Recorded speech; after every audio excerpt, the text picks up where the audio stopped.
10 миллион сомдук уставдык капитал менен 10 жыл мурда ачылган мамлекеттик ипотекалык компания учурда уставдык капиталын 87 миллиард сомго жеткирип, келечекте 200 миллиард сомго чыгарабыз деген аракетин көрүп жатат, деди президент Садыр Жапаров бүгүн 12 январда Бишкек шаарындагы Мурас турак жай комплексинин курулушунун экинчи этабын алкагында ипотекалык үйлөрдүн ачкычтарын тапшыруу аземинде. Бул мекеме 2025-жылы 4662 үй бүлөнү турак жайлуу кылып, 2024-жылга караганда 4 эсеге көп пәтер бере алышты. Мамлекеттик ипотекалык компания түзүлгөндөн тарта жалпы 14945 үй бүлө турак жайлуу болду. Азыркы учурда өлкө боюнча 80245 ипотекалык батирдин курулушу кызуу жүрүп жатат. Кудай буюрса, жыл соңуна чейин Бишкек, Ош, Манас, Токмок, Кара-Балта, Каракол, Чолпон Ата, Балыкчы, Нарын, Талас жана Баткен шаарларында, ошондой эле Нарын облусундагы Кочкор, Ош облусунун Кара Суу жана өзгөн райондорунда 20 миңден ашуун батир курулуп, жарандарыбызга берилмекчи. Мамлекеттик ипотекалык компаниянын башкы максаты турак жайга муктаж болгон жарандарыбызды жеткиликтүү турак жай менен камсыз кылуу экенин дагы бир жолу баса белгилейм. Ошону менен бирге акыркы убактарда коомчулукта ипотекалык батирлердин баасы жөнүндө айтылып жаткан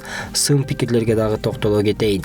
Биз эң убулу алыскы келечекти терең талдап иш алып баруудабыз. Мамлекеттик ипотекалык компания азыркыдай масштабтуу курулуштарын улантып, өлкөбүздөгү өз үйүм өлөң төшөгүм болсо деп кыялданган бардык мекендештерди үй жайлуу кылуу үчүн ишмердүүлүгүн так анализ, туура эсептөөлөр менен жүргүзүүдө. Компания батирлерди турак жай программасынын кезегинде турган жарандарга алдын ала төлөмү жок 25 жылга 4 жана 8% менен берип жатканын жакшы билесиздер. Бул керек болсо өлкөдөгү инфляция деңгээлинен да төмөн. Ушул жерден бир нерсени баса белгилеп айта кетейин. Мисалы, Бишкек шаарында жана Чүй облусунда чарчы метрин $700 под ключ бересиңер деп биз жеке компанияларга тапшырма берип салдырып, анан алар $700 $1 ашырбай мамлекеттик ипотекалык компанияга өткөрүп берет. Мына ушул үйлөрдү $700 алып жатабыз. Ал эми мамлекеттик ипотекалык компания үстүнө $250 кошуп $950 берип жатат. Анткени муну туура түшүнүшүңүздөр керек. Мамлекеттик ипотекалык компания батирлерди 25 жылга берип жаткандан кийин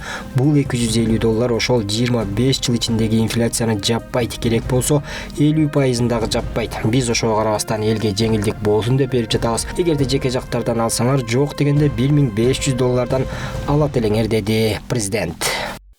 9-11 январ күндөрү Бишкек шаарындагы курулуш объектлеринде коопсуздук талаптарынын жана курулуш иштеринин сакталышына мониторинг жүргүзүлдү. Бул тууралуу курулуш, архитектура жана турак жай коммуналдык чарба министрлигинен билдиришти. Мекеменин маалыматына ылайык, анда мамлекеттик архитектура, курулуш контролдоо департаментинин Бишкек шаарындагы башкармалыгы тарабынан курулуш объектлериндеги эмгек коопсуздугу, техникалык регламенттердин жана долбоордук талаптардын аткарылышы текшерилди. Мониторингдин негизги максаты курулуш иштеринин сапатын жогорулатуу, мүмкүн болгон мыйзам бузуулардын алдын алуу жана жарандардын коопсуздугун камсыз кылууга багытталган. Текшерүүнүн жыйынтыгына жараша аныкталган кемчиликтер боюнча тиешелүү чаралар көрүлөөрүн министрликтен белгилешти.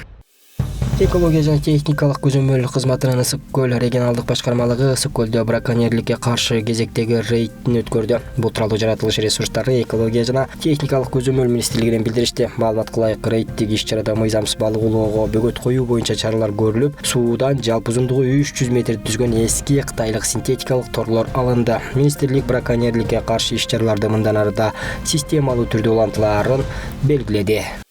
Мамлекеттин колдоосу менен Кыргыз асыл тукум мамлекеттик заводунун чарбасы жанданып, өндүрүштүк ишмердүүлүгү кеңеюүдө. Бул тууралуу Суу ресурстары, Айыл чарба жана кайра иштетүү өнөр жайы министрлигинен кабарлашты. Маалыматта белгиленгендей, чарбанын базасында машина трактордук станция түзүлүп, айыл чарба иштерин өз күчү менен жүргүзүү мүмкүнчүлүгү камсыздалды. Натыйжада завод өзүнө тиешелүү жерлерди толук кандуу иштетип, өндүрүштүн натыйжалуулугун арттырууда. Жүгөрүнүн ала тоо сорту өстүрүлүп, ар бир гектар жерден 40-50 тоннага чейин сапаттуу силос алынууда. Алынган силос тойт катары колдонууга чейин заманбап талаптарга ылайык даярдалууда. Силостун бир боосунун салмагы 75 килограммдан 90 килограммга чейин жетет. Учурда чарбада жалпы көлөмү 500 тоннага чейин даяр силос запасы топтолгон. Министрликтен кошумчалашкандай, мамлекеттин асыл тукум мал чарбасында сандан сапатка өтүү саясатынын алкагында малды тоyuттандыруу базасын чыңдоо иштери да жүргүзүлүүдө. Акыркы мезгилде чыктуу тоyut жогорку сиңимдүүлүгү жана азыктуулугу менен айырмаланып, башка тоyut түрлөрүнө салыштырмалуу малды натыйжалуу багууга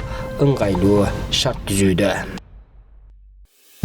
Атом энергиясы боюнча эл аралык агенттик Борбор Азиядагы уран калдыктарын рекультивациялоо боюнча 2030-жылга чейинки иш-аракеттерди камтыган жаңы стратегиялык планды кабыл алды. Бул тууралуу Дуньо агенттиги кабарлады. Документ Кыргызстан, Тажикстан жана Өзбекстандын катышуусунда эл аралык каржы жана тармактык уюмдар менен камсыздашууну көздөйт. Программанын жаңыланган жалпы наркы 113 миллион еврону түзөт. Ага курулуш жана инженердик иштер, долбоорлорду башкаруу, күтүлбөгөн чыгымдар үчүн резерв жана кошумча программалык сарптоолор киргизилген. Эсептөөлөр учурдагы келишимдерге жана бүгүнкү күндөгү эң так сметаларга негизделген. Жаңы стратегия экологиялык жана социалдык экономикалык коркунучу салыштырмалуу төмөн болгон, артыкчылыгы аз объекттерге да жайылтылды. Эки тараптуу макулдашуулардын алкагында Россия Кыргызстандагы мындай объекттерди рекультивациялоого 21,4 миллион евро, ал эми Тажикстандагы иштерге 15,6 миллион евро бөлүнгөнү айтылды. Агенттиктин баамында жаңы план кайталанган аракеттердин алдын алып, ишке ашырылып жаткан долбоорлордун ачык айкындуулугун арттырат жана Борбор Азиядагы уран калдыктарын тазалоо иштерин толук аяктоо үчүн кошумча эл аралык колдоону тартууга шарт түзөт.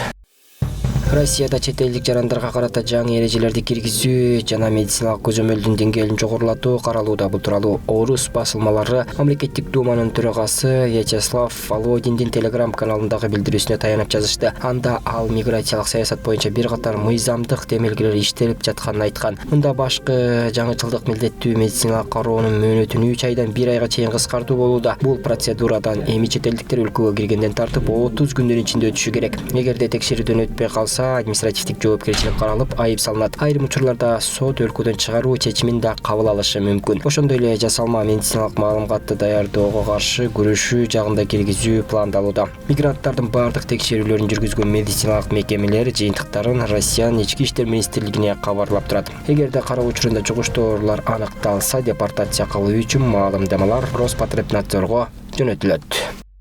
Так, бул жер суу тазалоочу станция. Ош шаарынын мэри Жеңишбек Токторбаев Ош суу канал муниципалдык ишканасына караштуу Озгур суу тазалоочу бекетинин абалы менен жеринен таанышты. Олар кафелдер, жаңы кафелдерди коюш керек. Мына жака чыкара. Жаңы алып келдик азыр көрөсүз. Я. Жаңы алып келдик. Шаар башчысы суу тазалоо бекетин кыдырып чыгып, объектти жакын арада толук капиталдык оңдоодон өткөрүү боюнча тиешелүү кызматтарга тапшырма берди. Жанагы бетона контакт бар, бетона контакт. Ооба.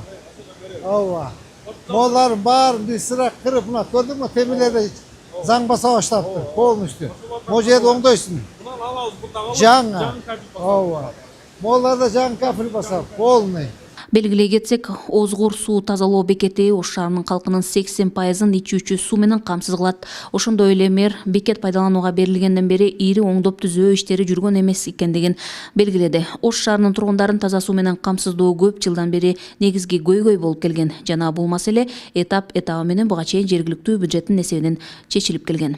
Так, сага ошондо канча убакыт кетет?